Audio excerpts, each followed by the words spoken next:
ডিম ভাজা করে পেঁয়াজের কালি এবং আলু দিয়ে রান্না করলে খেতে কিন্তু বেশ লাগে। হ্যালো ভিউয়ার্স, আসসালামু আলাইকুম। আমি নীলা আপনাদের সবাইকে ওয়েলকাম করছি নতুন আরেকটা রান্নার ভিডিওতে। আর আজকে রান্না করব পেঁয়াজের কালি দিয়ে আলু এবং ডিমের চচ্চড়ি। তো কাঁচামরিচ এবং পেঁয়াজ দিয়ে ডিমটা মোটা করে ভাজা করে পিস করে নিব।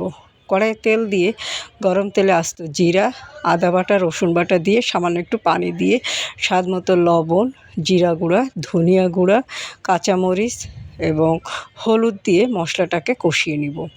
মশলাটা ভালো করে কষানো হয়ে গেলে আবারও একটু পানি দিয়ে মশলাটা কষিয়ে নিব। মশলাটা মিনিট 10 কষানো হলে এটার ভিতরে দিয়ে দিব পেঁয়াজের কলি এবং আলু দিয়ে পেঁয়াজের কালি দিয়ে পানি বের হবে, এটা দিয়েই কষানো হয়ে যাবে।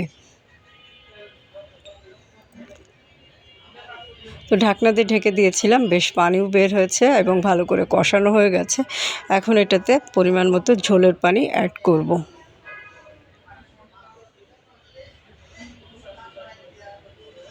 ঝোলের পানিটা ফুটে উঠলে ভাজা ডিমগুলো দিয়ে দিব।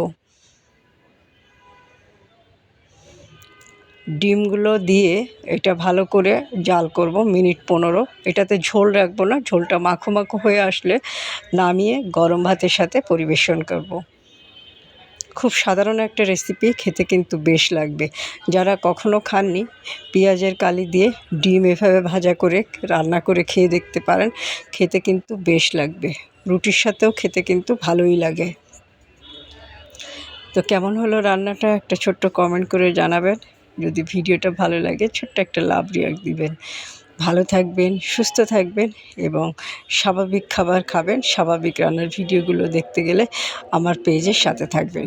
যারা চ্যানেলটা সাবস্ক্রাইব করেনি, চ্যানেলটা সাবস্ক্রাইব করে দিবেন। আল্লাহ হাফেজ, আসসালামু আলাইকুম।